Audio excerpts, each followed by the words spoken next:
Hello दोस्तों, कैसे हैं आप सब। आशा करता हूँ आप लोग अच्छे होंगे।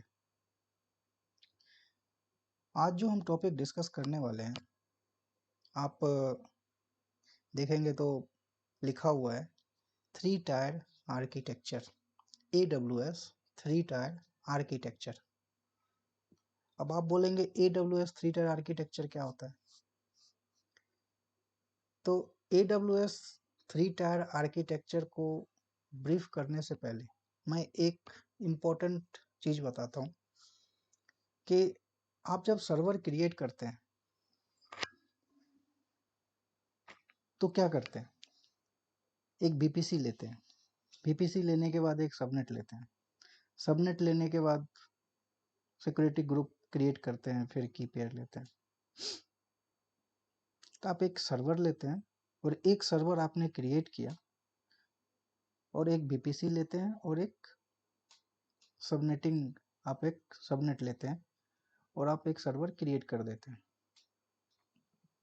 तो मैंने आपको बोला था कि जब भी आप AWS प्रोफाइल बनाते हैं AWS प्लेटफॉर्म पे, तो AWS आपको बाय डिफ़ॉल्ट सबनेट जो है ना, हर एक रीजन में ऑल ओवर वर्ल्ड में जहाँ जहाँ डेटा सेंटर है, जहाँ जहाँ आपको इंस्टेंस क्रिएट करने हैं, वहाँ वहाँ आपको एक डिफ़ॉल्ट VPC क्रिएट करके देता है।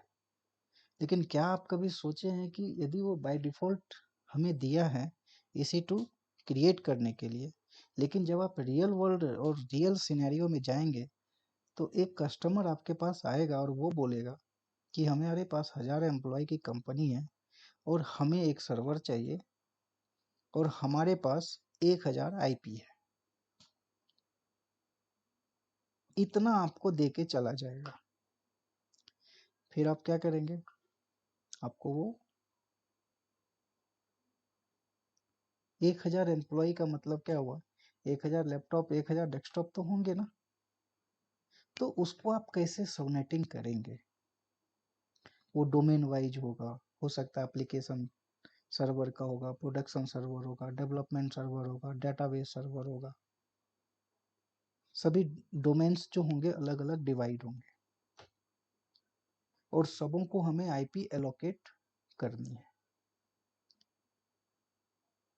तो आज हम वो IP अलग अलग सर्वर को कैसे एक VPC क्रिएट करते हैं और एक सर्वर को कैसे हम IP एलोकेट करते हैं, वो हम डिस्कस करेंगे।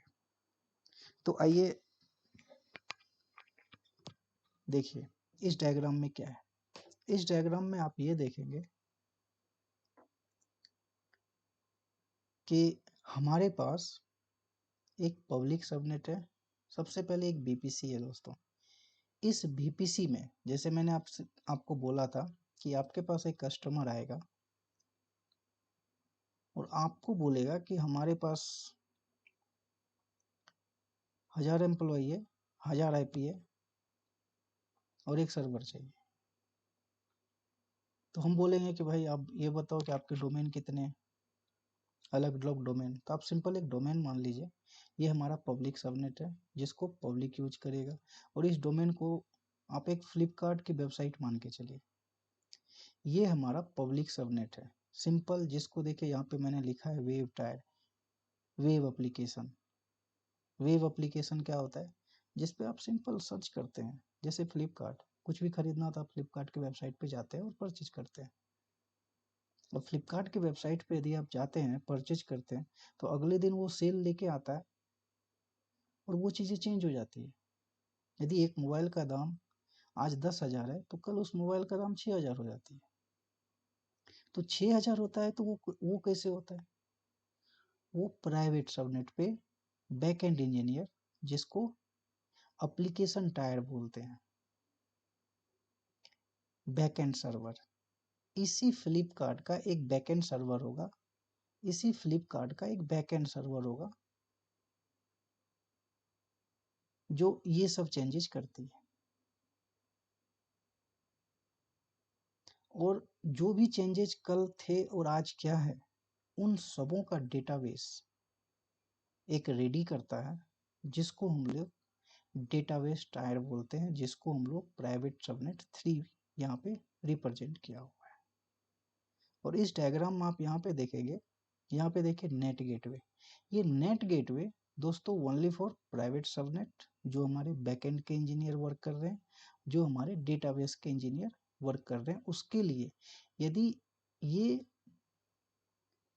प्राइवेट सबनेट जो हमारे बैकएंड के जो इंजीनियर्स हैं और जो डेटाबेस के इंजीनियर है, यदि उसको नेट गेटवे, यदि उसको इंटरनेट एक्सेस चाहिए, तो वो नेट गेटवे के थ्रू कोई भी चीज़ें इंटरनेट से कनेक्ट हो करके इंस्टॉल करेगा। यदि इंटरनेट से कुछ भी चाहिए तो ये डेटाबेस इंजीनियर जो हैं हमारे, ये नेट गेटवे के थ्रू, ये जो प्राइवेट सबनेट देखिए, प्राइवेट सबनेट 1 और प्राइवेट सबनेट 3,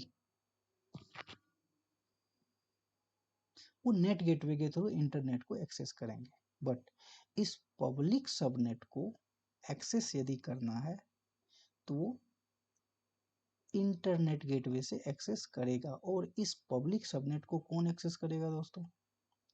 इस पब्लिक सबनेट को एक्सेस करेगा आप और हम। हमें मोबाइल खरीदना है तो हम इस फ्लिपकार्ट के वेबसाइट पे जाएंगे। इस पब्लिक सबनेट, आप सिंपल इसको मैंने क्या नाम दिया, वेब टायर, इसको सिंपल आप फ्लिपकार्ट की वेबसाइट समझ लीजिए। तो एक यूजर इसको एक्सेस करेगा, बट उसको डिलीशन या कुछ भी चेंजेस करने के राइट्स नहीं है। उसी को हम लोग प्राइवेट सबनेट, हमने अलग अलग दो सबनेट में दो वेब सर्वर अलग अलग डिफाइन कर दिया। बट ये तीनों जो सर्वर है दोस्तों आपस में कनेक्ट रहेंगे, क्योंकि इसी फ्लिपकार्ट का बैकएंड सर्वर है ये, और इसी फ्लिपकार्ट वेबसाइट का ये हमारा डेटाबेस है, जो बहुत ही फेमस है, जिसको एसक्यूएल डेटाबेस भी बोलते हैं। याद है ना? देखो एसक्यूएल डेटाबेस कैसे यूज होता है आजकल। डेटा साइंस, आजकल आइंस्टीन न्यूटन को छोड़ के सभी हमारे डेटाबेस इंजीनियर है, माई एसक्यूएल और ये सारी चीज़ों पे डेटा साइंस और डेटा इंजीनियर और डेटा साइंटिस्ट है। पता नहीं वो डेटा किस हिसाब से और कैसे उसको मैनेज करते हैं, वो हमारे डेटाबेस के इंजीनियर बेहतरीन तरीके से जानते हैं। बट अभी हम कैसे आईपी सबनेटिंग करेंगे और कैसे हम इस पब्लिक सबनेट से बाहर के यूजर को, जैसे आप और हम फ्लिपकार्ट को एक्सेस तो कर सकते हैं, मगर हम यदि ये चाहें कि इस प्राइवेट सबनेट को एक्सेस कर लें तो नहीं कर सकते, वो नहीं कर पाएंगे। बट उसी फ्लिपकार्ट के इंजीनियर को यदि उसको ये प्राइवेट सबनेट एक्सेस करना पड़े तो वो कैसे करेगा? वो भी क्या करेगा, वो भी आएगा पब्लिक सबनेट के थ्रू ही इसको एक्सेस करेगा। बट वो कैसे करेगा वो रियल सिनेरियो में हम आपको बताएंगे। तो आइए दोस्तों, ज़्यादा टाइम मैं आपका नहीं लूँगा, इसमें और कुछ चीज़ें तो नहीं बची। तो आज जो हमारे डिस्कस करने के जो पॉइंट्स हैं मैं बताता हूँ। आज जो हमारे पास कंपोनेंट्स होंगे, क्या क्या आज हम लोग यूज करेंगे। ये हमारी बीपीसी है, ये हमारा वर्चुअल प्राइवेट क्लाउड, जिसको हम लोग बीपीसी बोलते हैं। ये लॉजिकल आइसोलेट करता है। बेसिकली लॉजिकल आइसोलेशन का क्या मतलब होता है? बीपीसी क्या होता है? बीपीसी होता है वर्चुअल प्राइवेट क्लाउड। बेसिकली एक लॉजिकल आइसोलेशन होता है। यदि कोई दूसरा यदि एक्सेस करना चाहे तो एक्सेस नहीं कर पाएगा। मीन्स क्या हुआ? हमने तो बीपीसी पे अच्छा लेक्चर दे दिया, आपको भी अच्छा लगा होगा, फ्लिपकार्ट का एग्जांपल दे दिया, लेकिन लेकिन आप कभी ये सोचे हो कि ये बीपीसी जो है हमारा, इसका मतलब ये वर्चुअल, ये लॉजिकल आइसोलेटेड क्यों लिखा है इन्होंने? ये इसलिए लिखा है कि मान लीजिए आप जहाँ पे अभी जॉब करने जाते हैं, मान लीजिए उसके पास 10 फ्लोर है या 5 फ्लोर है। 2 फ्लोर पे मान लीजिए कि आप 2 फ्लोर पे आपकी कोई भी फ्लिपकार्ट की, मान लीजिए फ्लिपकार्ट का फ्लोर है, उसमें 500 एम्प्लॉय काम कर रहे हैं। बाकी जो चौथे फ्लोर पे है वो आपके महिंद्रा के एम्प्लॉय है। तो क्या महिंद्रा के एम्प्लॉय आपके डेस्कटॉप को लॉगिन कर पाते हैं क्या? नहीं कर पाते ना। या फ्लिपकार्ट के एम्प्लॉय क्या महिंद्रा के डेस्कटॉप या पीसी को लॉगिन कर पाते हैं क्या? नहीं। इसलिए यहाँ पे बोला गया है लॉजिकल आइसोलेटेड है ये कोई दूसरी कंपनी का यदि कोई भी चाहेगा तो उसको आइसोलेट नहीं कर पाएगा, बट वो भी कनेक्ट होगा। यदि वो कैसे होगा, मान लीजिए कि महिंद्रा के एम्प्लॉय और फ्लिपकार्ट के एम्प्लॉय यदि एक दूसरे के पीसी यूज करना चाहे तो कैसे करेंगे वो करेंगे थ्रू ट्रांजिट गेटवे। किसके थ्रू करेंगे? Transit gateway. ये है ट्रांजिट गेटवे। ट्रांजिट गेटवे क्या कहता है? ट्रांजिट गेटवे कहता है you can use to interconnect your virtual private cloud VPC on premises network. हो सकता है कि जो महिंद्रा के जो हैं वो उनके ऑन प्रेमिसेज सर्वर होंगे, हो सकता है वो क्लाउड पे सर्वर नहीं होगा, उसका ऑन सर्वर होगा, अपना परचेज खरीदा हुआ सर्वर होगा। तो वो जो कनेक्ट होंगे दोस्तों वो ट्रांजिट गेटवे के थ्रू होंगे। बीपीसी पियरिंग क्या करता है? बीपीसी पियरिंग जो हमारे क्लाउड पे सर्वर हैं, दो अलग अलग सबनेट, सबनेट का मतलब आप समझ ही गए होंगे, मैं ऑन प्रेमिसेज की बात कर रहा हूँ, ऑन प्रेमिसेज। हाँ, यदि महिंद्रा के भी सर्वर ऑन प्रेमिसेज होंगे, AWS के सर्वर यूज कर रहे होंगे, तो सिंपल हम लोग बीपीसी पियरिंग के थ्रू भी एक दूसरे को कनेक्ट कर पाते हैं, और ये ट्रांजिट गेटवे के थ्रू भी हम कनेक्ट कर पाते हैं। कुछ बुनियादी चीज़ें हैं, कुछ कॉस्ट यूज होते हैं, बेसिकली दोनों यूज कर सकते हैं। एक ये बेसिकली हब और स्पॉक, जब आप राउटर पे पढ़ेंगे विलेंस, हब और स्पॉक बेसिकली वहाँ यूज होते हैं, तो आपको इजीली ये चीज़ें अंडरस्टैंड। लेकिन अभी हमें क्या करना है, अभी हम सिंपल 3 टायर आर्किटेक्चर पढ़ रहे हैं, तो इसमें जो भी कंपोनेंट है मैं जल्दी से आपको बता देता हूँ। तो आपने बीपीसी का एग्जांपल आपको समझ में आ गया। ये जो सबनेटिंग है, ये सबनेटिंग कैसे किया इन्होंने, ये सबनेटिंग देखिए, ये प्राइवेट सबनेट जो बैकएंड के इंजीनियर है हमारे, इसको प्राइवेट बना दिया, इसको भी हमने डेटाबेस को बना दिया। जो हमारे एक सबनेट 1 हो गया, ये अपने सबनेट 3 हो गया, ये हमारे पब्लिक सबनेट है। तो वही हमारी सबनेटिंग है दोस्तों। जैसे सबनेटिंग मैंने डोमेन की बात बताया, एप्लीकेशन सर्वर, डाटाबेस सर्वर। ये इंटरनेट गेटवे क्या होता है? इंटरनेट गेटवे यदि आप इस पे जाएंगे तो इस बीपीसी को एक्सेस यदि इंटरनेट से लेना है तो किसके थ्रू लेगा? वो दोस्तों ये इंटरनेट गेटवे के थ्रू लेगा, ध्यान रखिए। ये इंटरनेट गेटवे के थ्रू वो एप्लीकेशन इस बीपीसी को एक्सेस अब बीपीसी को एक्सेस तो देना पड़ेगा ना इंटरनेट यूज करने के लिए, भले ओनली फॉर यही सबनेट यूज करेगा, बट एक्सेस तो देना पड़ेगा। और ये प्राइवेट सबनेट बेसिकली कैसे इस इंटरनेट का यूज करेगा, कैसे यूज करेगा अभी बताते हैं आपको कैसे यूज करेगा। वो किसके थ्रू करेगा? वो करेगा भाया नेट गेटवे। ये जो नेट गेटवे है दोस्तों, इसी नेट गेटवे के थ्रू हमारे प्राइवेट जो सबनेट हैं, जिसको हमने डेटाबेस सर्वर बोला है और जिसको हमने बैकएंड सर्वर बोला है, अभी आप, मैं बार बार ये क्यों बोल रहा हूँ, जिसको हमने ये एप्लीकेशन टायर, जिसको बैकएंड सर्वर भी बोलते हैं,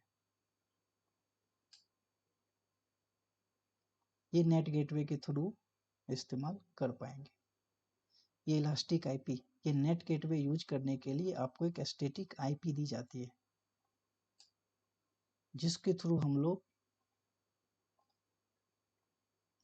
नहीं, हम लोग तो पब्लिक हो जाते हैं।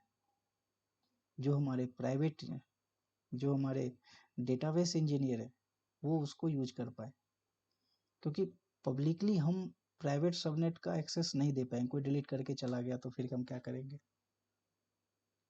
यदि डेटाबेस का एक्सेस यदि हम पब्लिक को दे दें, उसको हम ओनली वेबसाइट को सर्च करने का हमने अथॉरिटी उन्हें दिया है, उसको डिलीशन राइट्स और चेंजेज राइट्स, एडिटेबल राइट्स हमने नहीं दिया। बट यदि फ्लिपकार्ट के इंजीनियर इसको एक्सेस करना चाहे तो वो कैसे करेगा?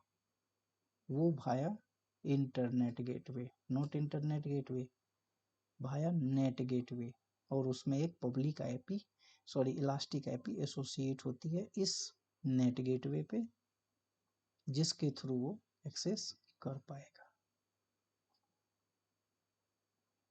अभी देखिए इनबाउंड, इनबाउंड क्या होता है?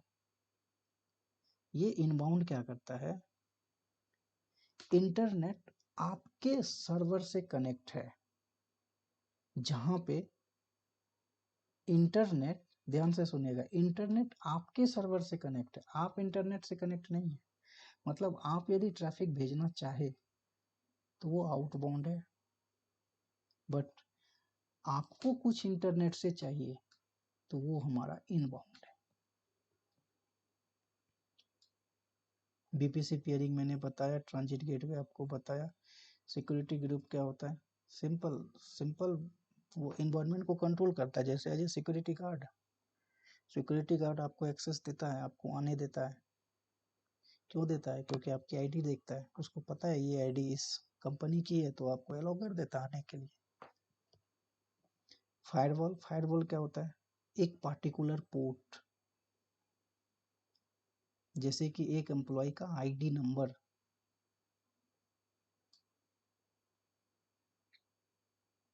जैसे कि HTTP कौन से पोर्ट पे वर्क करता है, ET नंबर पोर्ट, HTTPS कौन से पोर्ट पे काम करता है, कौन से पोर्ट पे काम करता है, 443 पे काम करता है। अब एक कंसेप्ट आता है बेस्टियन होस्ट, बेस्टियन होस्ट क्या है दोस्तों? क्या आपने कभी सोचा है ये जो बेस्टियन होस्ट है, अब मैंने ये तो बोल दिया कि कोई भी आएगा और वो इसमें लॉगिन करेगा, इस पब्लिक सबनेट पे लॉगिन करेगा, मतलब ये फ्लिपकार्ट के वेबसाइट को सर्च करेगा, जो भी चीज़ें होगी अपनी मनपसंद की चीज़ें वो खरीदेगा, मगर ये तो पब्लिक खरीदेगा ना, मगर इस डेटाबेस के जो इंजीनियर्स हैं और ये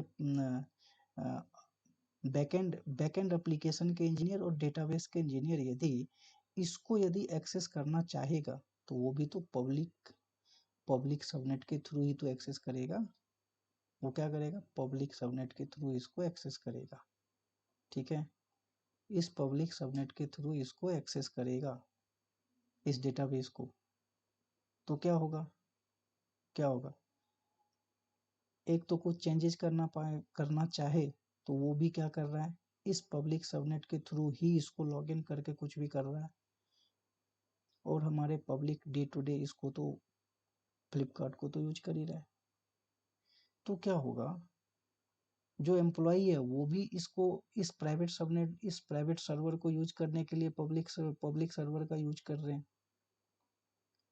पब्लिक सर्वर का यूज कर रहे हैं, और जो हमारे यूजर्स हैं वो भी इस सर्वर का यूज कर रहे हैं, तो क्या होगा, यूटिलाइजेशन हाई होगा और हमारा सर्वर क्या होगा, क्रैश हो जाएगा या स्लो हो जाएगा, लेटेंसी बढ़ जाएगी, वो नहीं चल पाएगा। तो उसके लिए क्या है, उसके लिए उन्होंने क्या रास्ता अख्तियार किया, एक सर्वर यहाँ एक सर्वर उन्होंने यहाँ बनाया, इस सर्वर के थ्रू डेटाबेस वाले इंजीनियर डेटाबेस को लॉगिन करेंगे और एप्लीकेशन सर्वर वाले जो इंजीनियर है इस सर्वर के थ्रू इसको लॉगिन करेंगे, और ये जो सर्वर दोस्तों है, ये सर्वर ये बिल्कुल फ्री हो जाएगा ओनली फॉर यूजर्स। तो उससे क्या होगा, ये सर्वर भी हमारा काम बेहतरीन तरीके से करेगा, लेटेंसी का कोई इशू नहीं आएगा। तो आज हम दोस्तों कैसे सबनेटिंग करते हैं, तो उसके लिए हमें क्या चाहिए, हमें 3 सर्वर चाहिए, एक हमें फ्लिपकार्ट की वेबसाइट चलने वाली सर्वर चाहिए, एक फ्लिपकार्ट को मेंटेन करने के लिए एक सर्वर चाहिए बैकएंड पे, जैसे कि आपको 10,000 के मोबाइल आज है, कल पता चला कि वो 6,000 के हो गए, तो उस 6,000 को जो यहाँ पे इस एप्लीकेशन में जो वो डालेगा वो कौन करेगा, वो एप्लीकेशन बैकएंड जो इंजीनियर काम करते हैं वो इसमें पुश करेगा, और वो सारी चीज़ें डेटा कौन स्टोर करके रखेगा, तो आपका ये डेटाबेस, जिसको माई एसक्यूएल डेटाबेस भी कहते हैं। तो ज़्यादा टाइम ना लेते हुए दोस्तों मैं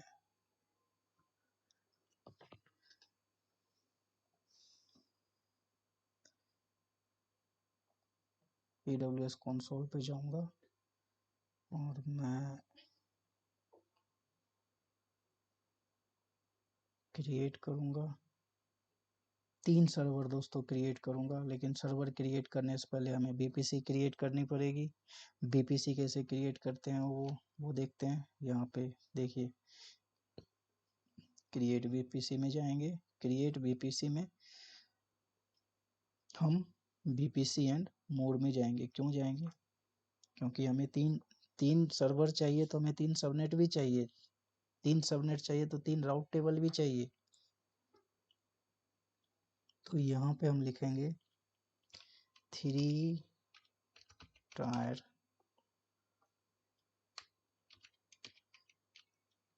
आर्किटेक्ट 3 टायर आर्किटेक्चर। ठीक है दोस्तों, अभी आप देखेंगे तो यहाँ देखिए क्या है, ये हमारा बीपीसी है। ठीक है, बीपीसी है। उसके बाद अभी आईपी बेसिक्स यूज नहीं कर रहे हैं। टेनेंसी, वो टेनेंसी क्या होती है? आप बोलोगे टेनेंसी क्या है? टेनेंसी एक डेडिकेटेड एक डिफ़ॉल्ट है। डिफ़ॉल्ट का मतलब हुआ सिंपल 24/7 वो रन करे without any issue. Simple language में बता रहे हैं इसे। आप परिभाषा डिफिनीशन पे जाएंगे तो वो भी यही चीज बोलता है। VPC single tenant dedicated hardware. आपको एक डेडिकेटेड हार्डवेयर दे दिया जाएगा, आप यूज कीजिए उसको। नंबर ऑफ अवेलेबिलिटी जोन, हम 2 अवेलेबिलिटी जोन में नहीं जाएंगे, हम एक में जाएंगे। हमें एक पब्लिक सबनेट चाहिए जिसपे हमारे फ्लिपकार्ट की वेबसाइट रन करेगी। एक हमारा प्राइवेट सबनेट है दोस्तों, जिसमें उस फ्लिपकार्ट की फ्रंट एंड होगा। और हमें 2 प्राइवेट सबनेट चाहिए, एक नहीं दोस्तों, ये नहीं, हमें 2 चाहिए। क्यों? एक फ्लिपकार्ट वेबसाइट की डेटाबेस को मैनेज करने के लिए, और उसके बैकएंड के जो चेंजेज होंगे एप्लीकेशन, उसको मैनेज करने के लिए। तो अभी हम यहाँ पे जाते हैं। देखिए यहाँ पे देखिए क्या है, यहाँ पे आप देखेंगे एक पब्लिक सबनेट है, ठीक है, जो फ्रंट एंड होगा। एक बैक एंड होगा जो प्राइवेट सबनेट में होगा, और एक डेटाबेस होगा जो प्राइवेट सबनेट में होगा। ये मैंने बताया है क्यों प्राइवेट सबनेट में होगा, ये हमारा क्यों पब्लिक में होगा। मैंने डिटेल लेक्चर अभी डिस्कशन इसी पे किया है।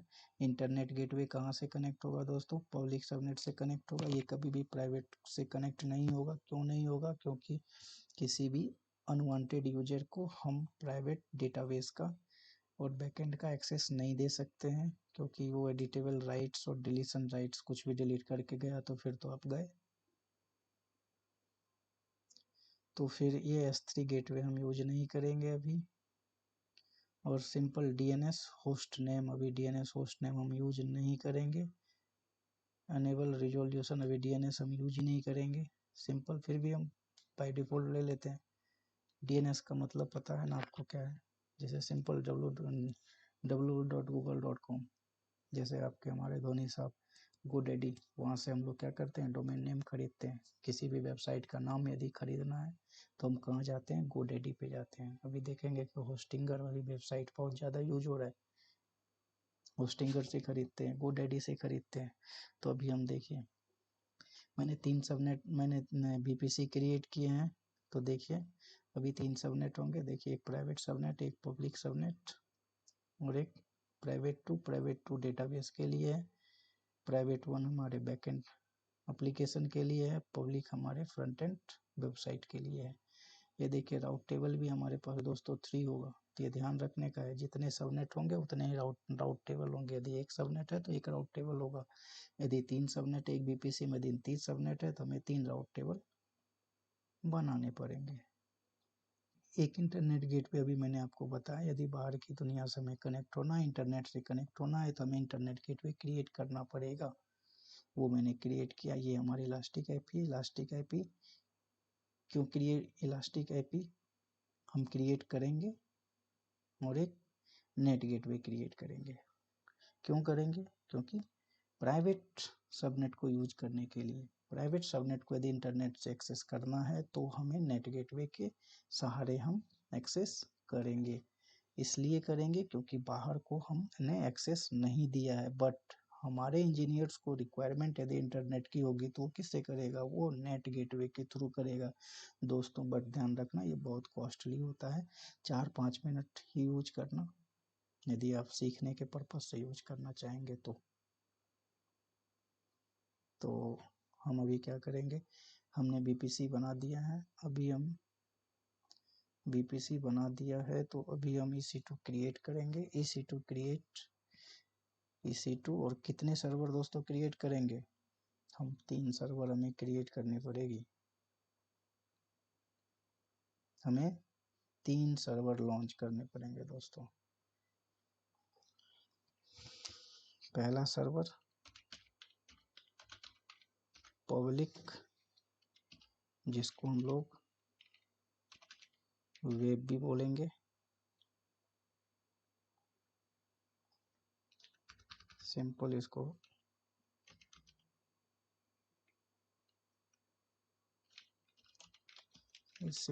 फ्लिपकार्ट बोल दीजिए, फ्लिपकार्ट फ्रंट एंड।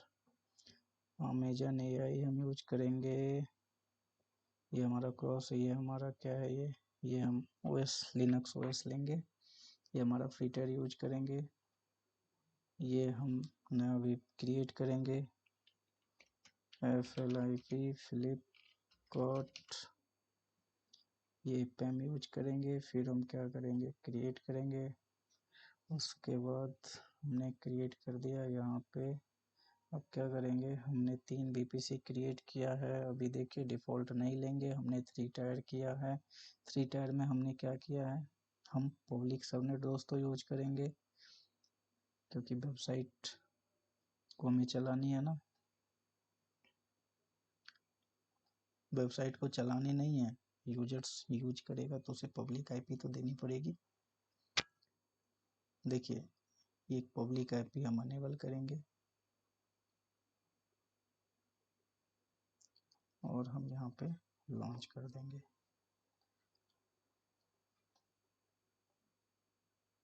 देखिए अभी ये लॉन्च हो रहा है, फटाफट हम एक दूसरा सबनेट क्रिएट कर लेते हैं, सॉरी दूसरा इंस्टेंस, ये हमारा प्राइवेट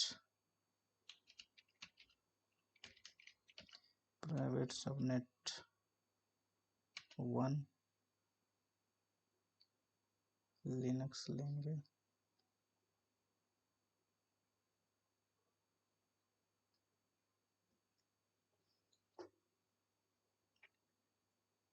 ये हमारा दोस्तों T2 माइक्रो रहेगा।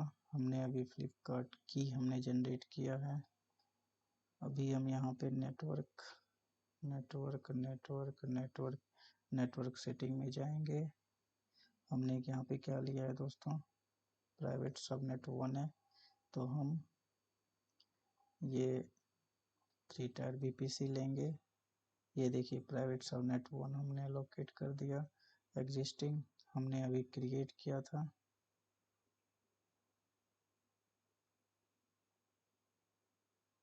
हमने अभी ये क्रिएट किया था। ये क्रिएट करने के बाद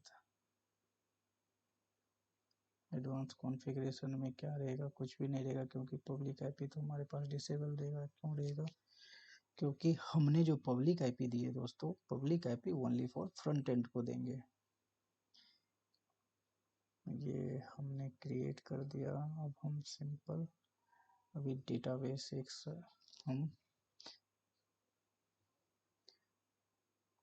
हम अभी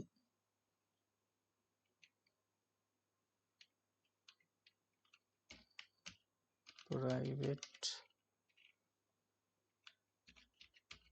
सबनेट दोस्तों, ये हमारा 2 है, 2 हमारा क्या रहेगा, ये T2 माइक्रो होगा दोस्तों। ये हमने एक की जनरेट किया है, ये हमारा HTTPS को अलाउ कर देते हैं, लेकिन उसके अलाउ करने से भी कोई फ़र्क नहीं पड़ेगा। क्यों, क्योंकि हमारा डेटाबेस जो रहेगा दोस्तों प्राइवेट सबनेट 2 जो है ये हमारा डेटा सर्वर है, तो इसको हम पब्लिक एक्सेस नहीं दे सकते। तो यहाँ हमें क्या लेना है, यहाँ हमें 3 टायर बीपीसी जो हमने नया क्रिएट किया है, और ये प्राइवेट सबनेट की जगह दोस्तों हमें ये प्राइवेट 2 लेना पड़ेगा, और ये हमारा डिसेबल रहेगा और ये हम लॉन्च कर देंगे।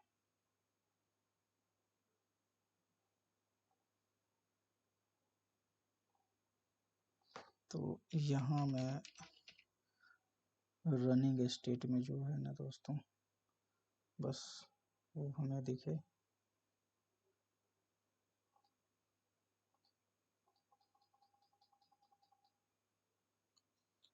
अभी देखिए ये क्या है, प्राइवेट सबनेट 1 प्राइवेट सबनेट 2। ये प्राइवेट सबनेट 1 जो है दोस्तों ये हमारा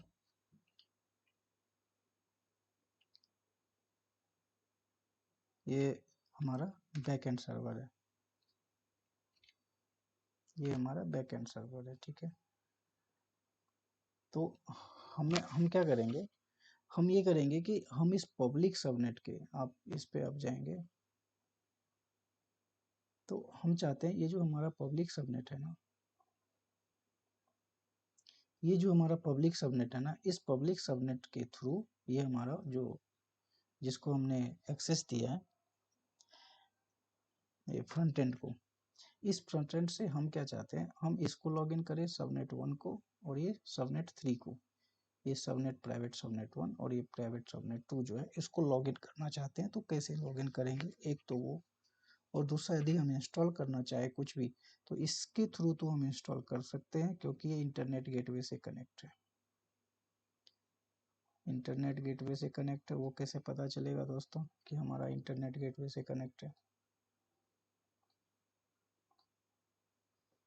वो भी चेक कर लेते हैं ना। देखिए अभी बता, देखिए कहाँ पे दिखेगा मुझे, वो राउट टेबल में दिखेगा। पब्लिक सबनेट पे आप जाएंगे तो ओनली फॉर इंटरनेट गेटवे ही यहाँ पे अलाउ करेगा, क्योंकि पब्लिक राउट टेबल के साथ ही इंटरनेट गेटवे हो सकता है। यदि आप प्राइवेट सबनेट पे जाएंगे दोस्तों तो ये इंटरनेट के लिए अलाउ नहीं है, इसको हम अलाउ नहीं कर सकते। अब इसमें देख लेते हैं क्या ये इंटरनेट गेटवे से कनेक्ट है, तो आप देखेंगे कनेक्ट नहीं है, ये विद इन द बीपीसी है, ये विद इन बीपीसी है, ये बाहर की दुनिया से कनेक्ट नहीं हो सकता, मतलब ये इंटरनेट से कनेक्ट नहीं है। अभी आप इंटरनेट गेटवे देखिए, एक इंटरनेट ये इंटरनेट गेटवे जब हम बीपीसी क्रिएट कर रहे थे दोस्तों तो उसी टाइम ये भी हमारा बाय डिफॉल्ट हमें सारी चीज़ें हमने क्रिएट करके दिया वो। तो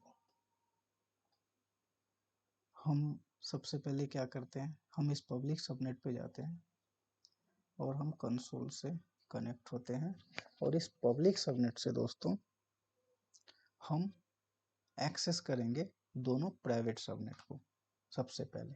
तो वो कैसे होता है वो देखते हैं।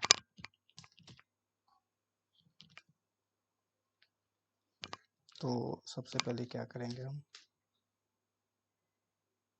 अभी, और एक चीज़ आप जब देखेंगे दोस्तों तो यहाँ पे क्या लिखा हुआ है, EC2 यूजर।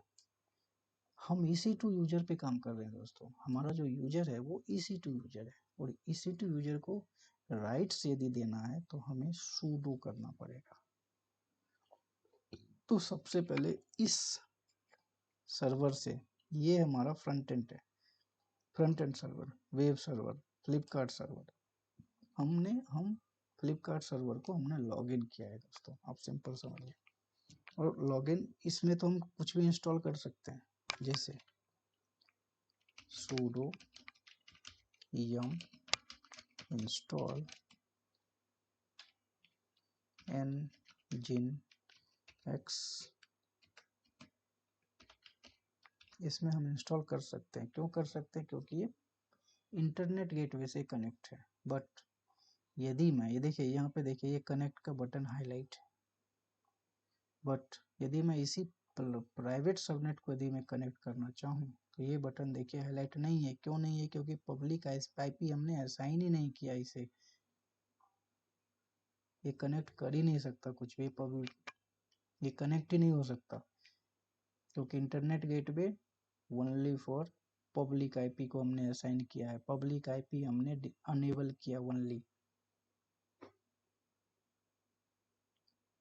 बाकी दोनों के जो पब्लिक आईपी देखिए यहाँ पे डिसेबल है, देखिए यहाँ पे पब्लिक आईपी नहीं है, क्योंकि एक पब्लिक आईपी जो कम्युनिकेट करेगा वाया एसएसएच और इंटरनेट के थ्रू कम्युनिकेशन होगा, वो दोनों चीजें हमने क्या किया, डिसेबल करके रखा है, ताकि बाहर के जो यूजर्स हैं इस प्राइवेट सबनेट को एक्सेस ना कर पाए। क्यों ना कर पाए वो मैंने आपको बताया। तो हम क्या करेंगे, हम सबसे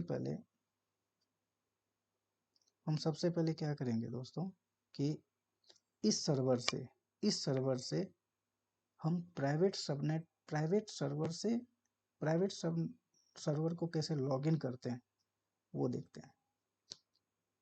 हम लॉगिन करके हम ये कोशिश करेंगे कि उस प्राइवेट सर्वर से इंटरनेट से एक्सेस हो पाता है क्या। अभी तो देखिए कनेक्ट ही नहीं हो रहा ना कंसोल, बट जो हमारे पास कंसोल अवेलेबल है पब्लिक, जिसको हमने पब्लिक आईपी असाइन किया है, उसके थ्रू, उस सर्वर के थ्रू हम चाहते हैं कि इस सबनेट में लॉगिन हो, इस सर्वर से हम चाहते हैं इसमें लॉगिन हो। तो कैसे लॉगिन होंगे देखते हैं। सबसे पहले हमारे पास जो हमने प्राइवेट आईपी एक डाउनलोड करके रखी थी,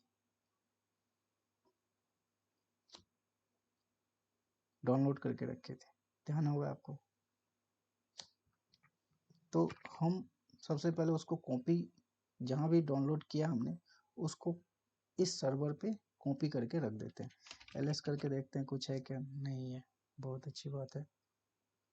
तो हम क्या करते हैं, sudo vi, यहाँ पे फ्लिपकार्ट, ठीक है, .pem लगाना मत भूलिएगा ये, और यहाँ पे रखिए आई।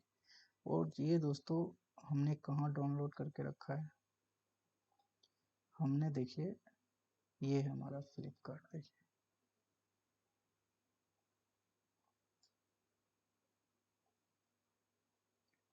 ये हमारा फ्लिपकार्ट हमने कॉपी किया, यहाँ पे हमने पेस्ट कर दिया एज इट इज।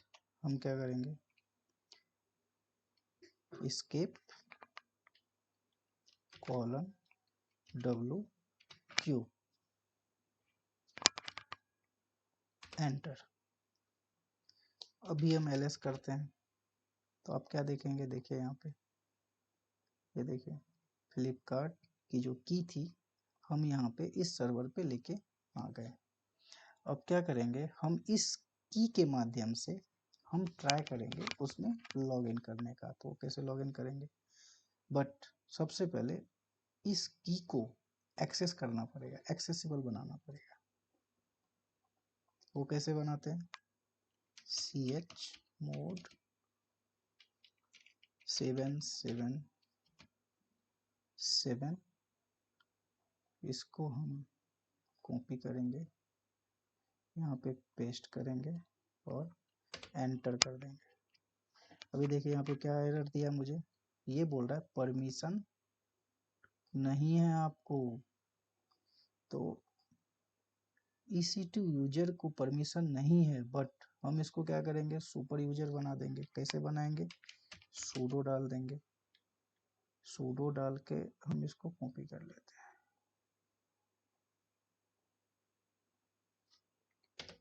अभी देखिए परमिशन दे दिए, अभी ls कीजिए, अभी देखिए ये ग्रीन में आ गया। मतलब क्या हुआ, इसके इस यूजर के पास, इस की के पास परमिशन हमने दे दिया। अभी आप बोलेंगे ये ch मोड क्या है, चेंज मोड।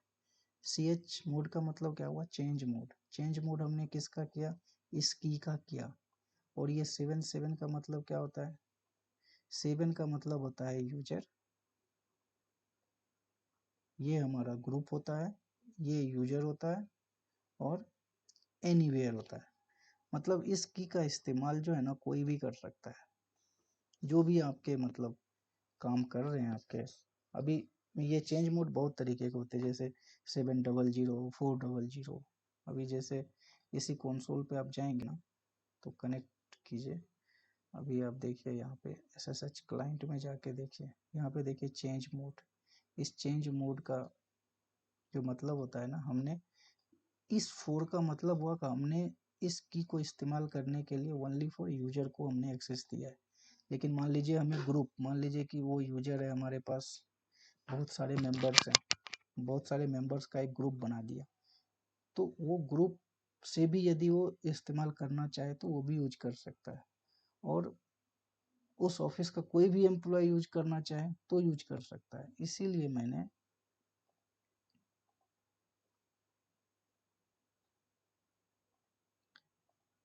इसीलिए दोस्तों मैंने यहाँ पे ये हमने उसे, अभी ये पता कैसे चलेगा? ls ls का मतलब क्या होता है? लिस्ट। अभी देखिए ये क्या है? rwx क्या है? Read write. रीड, आर का मतलब रीड राइट एंड डिलीशन। सारे एक्सेस हमने इसको दे दिए। अब हम क्या चाहते हैं? हम उस सर्वर में एक्सेस करना चाहते हैं, तो हम लिखेंगे SSH-i, और हमारा की क्या है? एक्चुअली दोस्तों ये एक कमांड है, यहाँ पे पेस्ट करेंगे इसको। फिर उस सर्वर में जो हम एंटर करेंगे, उस सर्वर का यूजर क्या है? यूजर दोस्तों, यूजर ये है, क्या है? ये कॉपी, यहाँ पे यूजर डालेंगे, यहाँ पे @ करेंगे, और हमें प्राइवेट 1 को एक्सेस करना है दोस्तों। तो हम क्या करेंगे? हम इस पब्लिक आईपी को कॉपी करेंगे, और इस पब्लिक आईपी के यहाँ पे पेस्ट करेंगे प्राइवेट आईपी दोस्तों। तो ये देखिए कमांड क्या है हमारा, SSH सिक्योर सेल आई। ये हमारा एक कमांड होता है दोस्तों। ये flipkart.pem, ये क्या है? ये की है। की को हमने क्या किया? पहले इसके रीड राइट सारे एक्सेस हमने इस की को दे दिया, और इस की के माध्यम से दोस्तों, इस की के माध्यम से जो हमारा यूजर है, यूजर कौन है? जो हमारा प्राइवेट सर्वर, जिस प्राइवेट सर्वर का जो यूजर एक्सेस है, वो हमारा उस प्राइवेट सर्वर का ये यूजर है। और उस प्राइवेट सबनेट, उस सर्वर का जो प्राइवेट आईपी है दोस्तों, वो ये है। और अब हम करेंगे एंटर। ये क्या कर रहा है? कंटिन्यू कनेक्टिंग, तो हम लिखेंगे यस। देखिए दोस्तों, देखिए आप किस सर्वर में हैं? ये क्या है? 10.0 129.59। आप जो हैं दोस्तों किस सर्वर में एंटर कर चुके हैं? आप इस सर्वर में एंटर कर चुके हैं, और उसकी आईपी क्या है दोस्तों? 129.59। यदि डायग्राम देखें तो आप क्या, आप इस पब्लिक सबनेट, जो अब आपकी फ्लिपकार्ट की वेबसाइट है, जो आपका फ्लिपकार्ट का सर्वर है, फ्रंट एंड सर्वर जिस पे यूजर एक्सेस कर रहा है, उस सर्वर के थ्रू हमने क्या किया दोस्तों? हम इस प्राइवेट सबनेट को हमने लॉगिन किया है, और उसकी आईपी क्या है? उसकी आईपी 129.59 है दोस्तों। आप देखिए यहाँ पे 59, ठीक है। अब हम ये चाहते हैं, क्या हम इस सर्वर से, इस प्राइवेट सबनेट से बैकएंड सर्वर से। यदि हम इंटरनेट से यदि जुड़ना चाहें तो क्या जुड़ पाते हैं, देखते हैं, कुछ भी इंस्टॉल करके देखिए। sudo yum install nginx y enter. देखिए कुछ भी नहीं हो रहा है, देखिए नहीं हो रहा है एक्सेस। इसलिए नहीं हो रहा है क्योंकि आपको इस सबनेट का एक्सेस, इंटरनेट की कनेक्टिविटी नहीं है। यही चीज मैं आपको बताना चाह रहा था कि इंटरनेट की जो कनेक्टिविटी है, यदि आप डायग्राम में आएंगे तो इंटरनेट की जो इंटरनेट की जो कनेक्टिविटी है दोस्तों, ये ओनली किससे कनेक्टेड है, बस इससे कनेक्टेड है, इससे।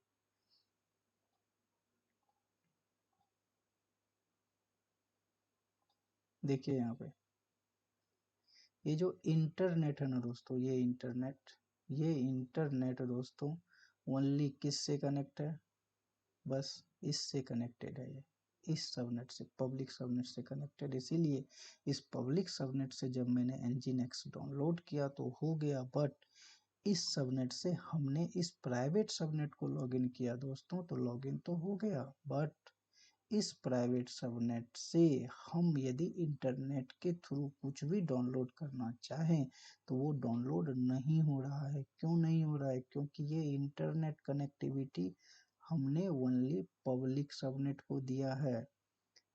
अब यदि हम इस सबनेट से हम जुड़ना चाहे इंटरनेट से तो कैसे जुड़ेंगे, यहीं पे दोस्तों कंसेप्ट आता है नेट गेटवे का। नेट गेटवे का मतलब क्या होता है, नेटवर्क एक्सेस ट्रांसलेशन।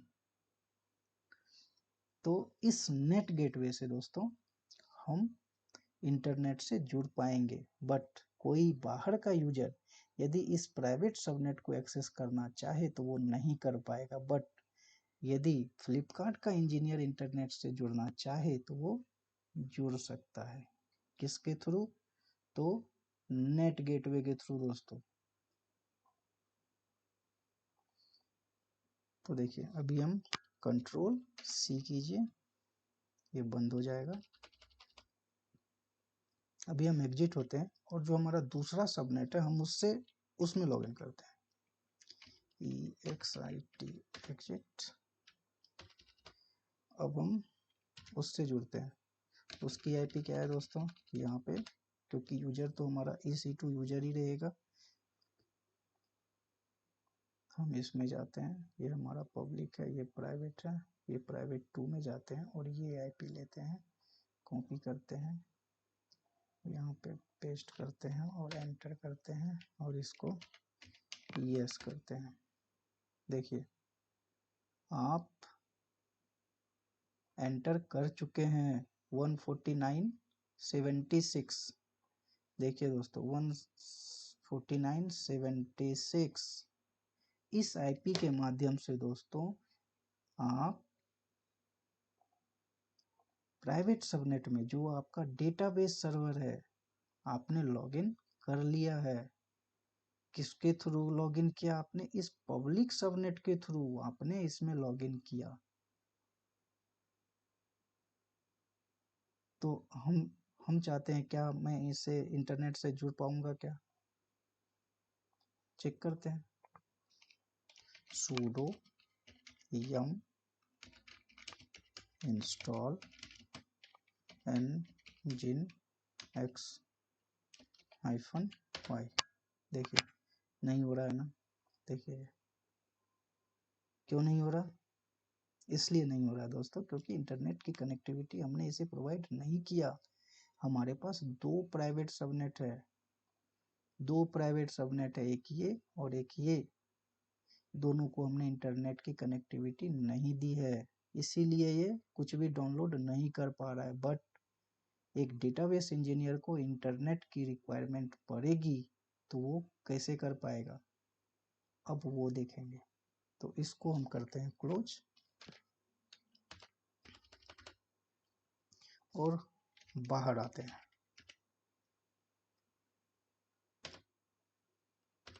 तो अभी देखिए हम कौन से आईपी में आ गए, 176.14।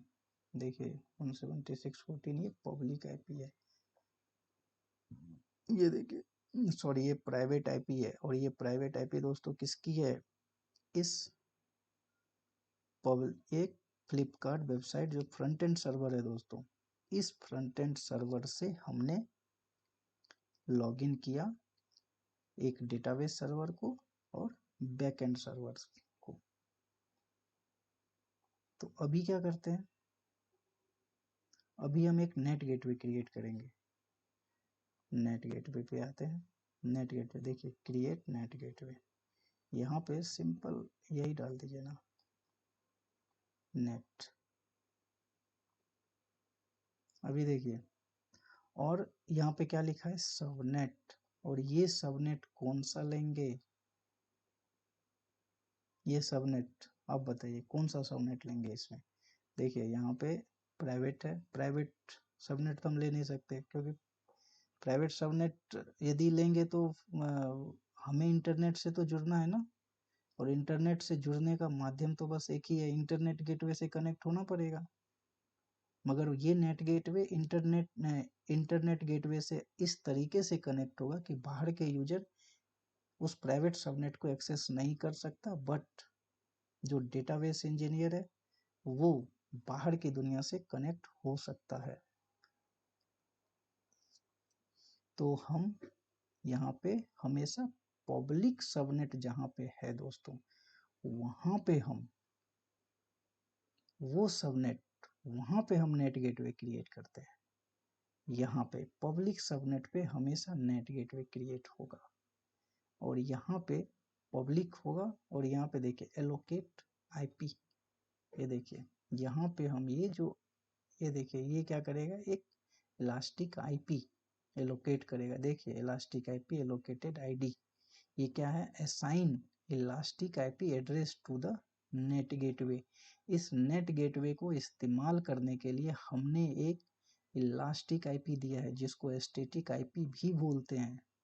और इसी स्टैटिक आईपी जो होती है दोस्तों, यही स्टैटिक आईपी हमारे डेटाबेस इंजीनियर और एप्लीकेशन इंजीनियर, प्राइवेट सबनेट जो हैं हमारे, प्राइवेट सबनेट 1 और प्राइवेट सबनेट 2, प्राइवेट सबनेट 1 और प्राइवेट सबनेट 2, ये हमारा डेटाबेस सर्वर है, और ये हमारा एप्लीकेशन सर्वर है जो प्राइवेट सबनेट में है, ये प्राइवेट सबनेट में है।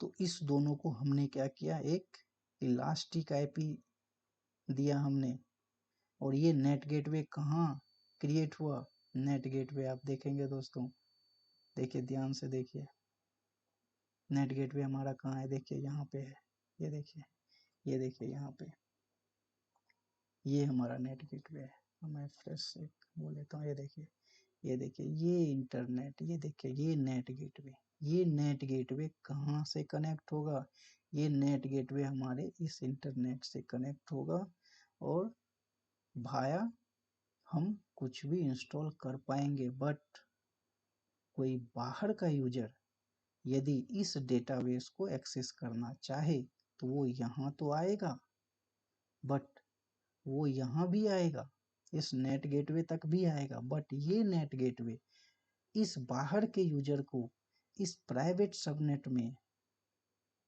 एंटर नहीं करने देगा। क्यों नहीं करने देगा, क्योंकि यही तो नेट गेटवे की रियलिटी है, यही तो नेट गेटवे का काम है कि इंटरनल इंजीनियर्स काम तो कर सकते हैं, but outside the network, outside the users इसको एक्सेस नहीं कर सकते। यही इसकी खासियत है नेट गेटवे की। तो इसको हम प्रूफ करेंगे अभी।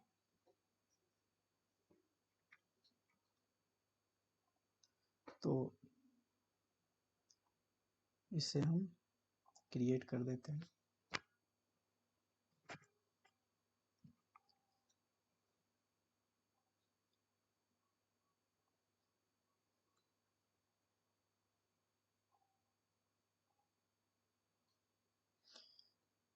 देखिए ये इलास्टिक आईपी, देखिए ये क्रिएट हो गया। नेट गेटवे क्रिएट करते ही इलास्टिक आईपी आ गया। ध्यान रखिएगा ये 4 दिन के लिए छोड़ मत दीजिएगा, नहीं तो $10-15 आपका बिल आ जाएगा। ये तुरंत यूज कीजिए और तुरंत जो है ना इसको रिलीज कर दीजिए। और ये जब डिलीट करेंगे ना तो यहाँ पे जो है ना आपको रिलीज करना पड़ेगा। ये यहाँ पे elastic release elastic IP address, जब रिलीज करेंगे ना इसको तो अभी जा करके ये नेट गेटवे आपका डिलीट होगा। तो अभी हम किस सर्वर में है? हम अभी फ्रंट एंड सर्वर में हैं। हम अभी पब्लिक सबनेट पे हैं। मगर इसको क्रिएट कर देने से तो ये नहीं होगा। ओनली फॉर क्रिएट कर देने से तो हम कनेक्ट नहीं हो पाएंगे इंटरनेट से। तो इसके लिए क्या करना पड़ेगा? इसके लिए हम VPC में जाएंगे और दोस्तों राउट टेबल में जाएंगे। ध्यान रखिएगा, इस राउट टेबल में जाके हम उस नेट गेटवे को अटैच कर देंगे। कैसे करेंगे? राउट टेबल में ये देखिए, ये हमारा प्राइवेट सबनेट है। ये क्या है? Private subnet 2। रूट में जाएंगे दोस्तों, यहाँ पे एडिट राउट में जाएंगे। ध्यान रखिए एडिट राउट में जाएंगे, यहाँ पे ऐड रूट करेंगे एनीवेयर। और यहाँ पे दोस्तों नेट गेटवे हमने क्या बनाया था, ये हमारा नेट है, नेट गेटवे। यहाँ पे क्लिक कीजिए, यहाँ पे सेव कीजिए। हमने एक प्राइवेट सबनेट को कनेक्ट कर दिया है और हम दूसरे को कनेक्ट करने वाले हैं। 2 को कनेक्ट कर दिया प्राइवेट से, अब ये प्राइवेट 1 को कनेक्ट करेंगे। यहाँ पे एडिट राउट में जाएंगे, ऐड करेंगे एनीवेयर। यहाँ पे हम नेट गेटवे पे जाएंगे और दोस्तों यहाँ पे हम सेव चेंज कर देंगे। ठीक है, हमने क्या किया? आप डायग्राम पे जाइए। डायग्राम में हमने क्या किया? हमने इसकी कनेक्टिविटी, इस राउट जो हमने राउट क्रिएट किया था ना दोस्तों, इस राउट को हमने इस नेट गेटवे से कनेक्ट कर दिया और इसके राउट टेबल को हमने इस नेट गेटवे से कनेक्ट कर दिया। और ये नेट गेटवे दोस्तों किससे कनेक्ट है? इंटरनेट गेटवे से कनेक्ट है। और ये इंटरनेट गेटवे क्या करेगा करिश्मा? ये करिश्मा करेगा कि हम इंटरनेट से कुछ भी चीज डाउनलोड कर तो सकते हैं, बट बाहर का कोई यूजर इसमें एंटर करना चाहे तो एक्सेस नहीं कर सकता। यही नेट गेटवे की खासियत है। क्यों खासियत है? क्योंकि इस दोनों प्राइवेट सबनेट को दोस्तों एक इलास्टिक आईपी प्रोवाइड करता है और वो स्टैटिक आईपी होता है। और वो स्टैटिक आईपी जो है दोस्तों, वो स्टैटिक आईपी ओनली फॉर इस सबनेट के इंजीनियर्स को समझता है। इस सबनेट के इंजीनियर्स को समझेगा वो।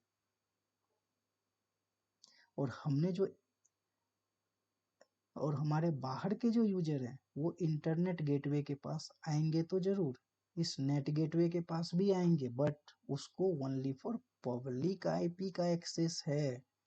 पब्लिक आईपी तो वो इसको एक्सेस कर पाएगा, बट यदि वो इस सबनेट में जाना चाहे तो नहीं जा पाएगा। क्यों नहीं जा पाएगा? क्योंकि हमने स्टैटिक आईपी जो हमारी है वो स्टैटिक आईपी इसी 2 प्राइवेट सबनेट के साथ कनेक्ट है, एसोसिएट है। तो अभी देखिए हम कौन से सर्वर पे हैं? 167। अभी हम पब्लिक से कनेक्ट है तो हम SSH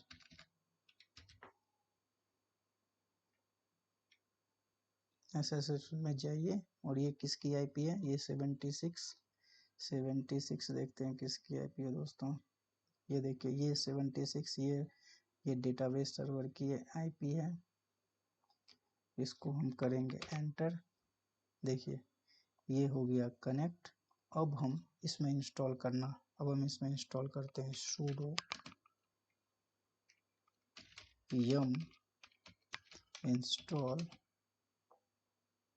sudo yum install docker -y देखिए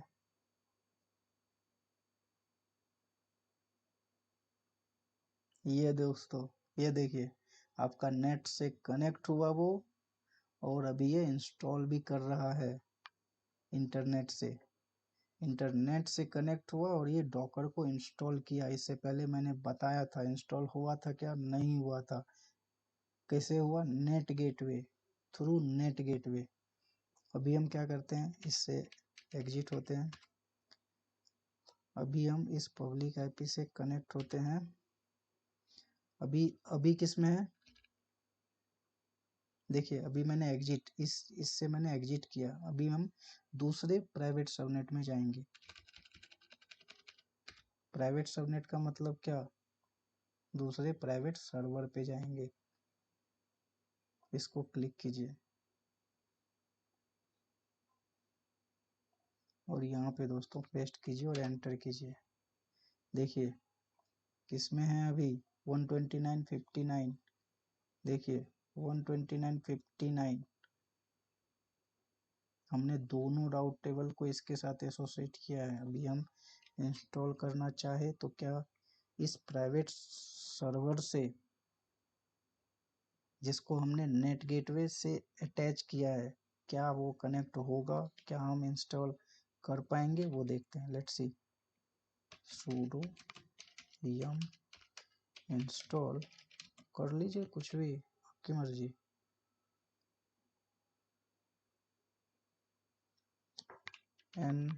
nginx,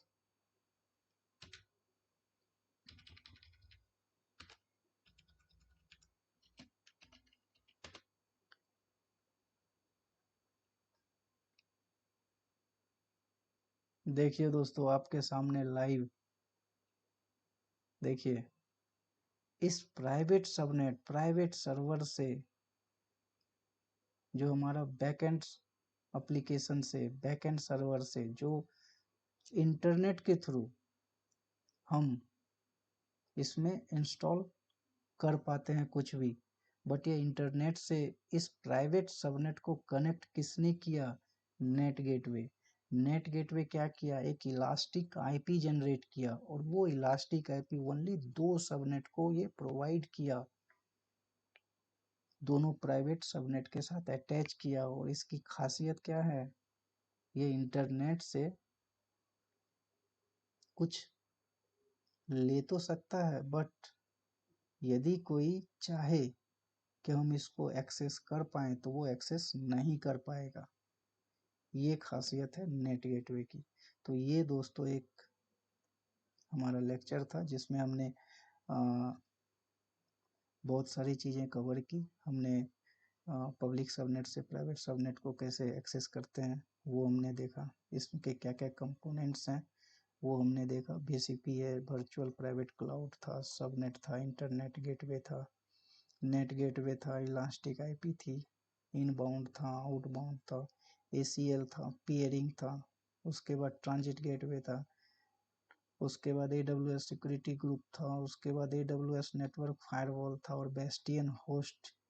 अब बेस्टियन होस्ट क्या करेगा, वेस्टियन होस्ट के बारे में मैंने बताया आपको कि वेस्टियन होस्ट अभी इससे अब अभी हमने किससे लॉगिन किया दोस्तों, अभी हमने इससे लॉगिन किया, पब्लिक सबनेट से हमने प्राइवेट सबनेट को एक्सेस किया।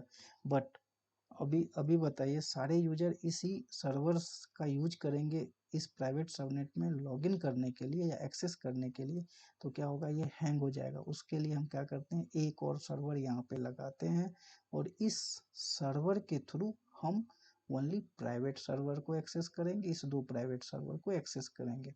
उसी को बोलते हैं दोस्तों, उसी कंसेप्ट को बोलते हैं वेस्टियन होस्ट। तो ये एग्जाम में नहीं, मतलब ये इंटरव्यू में पूछता है, इंटरव्यू में डिस्कस करते हैं ये लोग। तो ये एक छोटा सा लेक्चर था दोस्तों। यदि आप लोगों को अच्छा लगे तो हमें कमेंट्स के माध्यम से हमें बताएं।